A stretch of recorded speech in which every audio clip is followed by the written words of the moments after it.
Hello and welcome to my third book critique.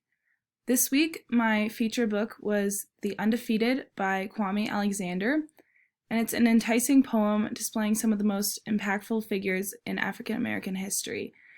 I especially enjoyed the illustrations and how you could tell who each illustration was of, and you could recognize some of the different figures if you knew them.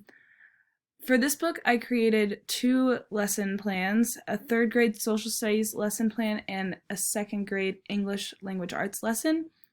The third grade lesson would focus on members of communities and their roles. So after reading this book with the class, I would have them partner up and pick one of the people depicted in the book and ask them to make a prezi with their partner about that person's life and their impact or role in the community. This way, they can be creative with how they present it, as well as collaborate with each other. This also involves critical thinking because they must research this person and decide what information to include. And then when they present it to their classmates, it shows communication. This is my example of a very simple prezi, but obviously the students would add more details if they could find more and their own opinion on why they were so impactful on society. And then the second grade English language arts lesson would be about the structure of poems. And that was one other thing that I really liked about this book was that it was unique in its poem style because it didn't really rhyme or seem like most poems, but it was very dramatic. So at the end of this lesson, the students would be invited to write their own poem about something impactful to them. The next book is another poem called Noisy Poems for a Busy Day. This book is great for younger students because of its simple language and because it's easy to follow. And I even used this in my first grade classroom and the students loved it. So it's a very good one. The third book is A Big Mooncake for Little Star by Grace Lin, and it's a fun picture book that I was particularly drawn to because of the simultaneously simple yet also detailed illustrations like you can see here at the bottom. It's pretty simple, but also there are a few details on that table that are really cool. And then The Snowy Day is a book I had always seen in the library when I was younger, actually, but I had never read. And so I'm glad that I finally got around to it because the boy in this, Peter, he reminded me a lot of how I assumed that I was when I was younger. I know I was very curious.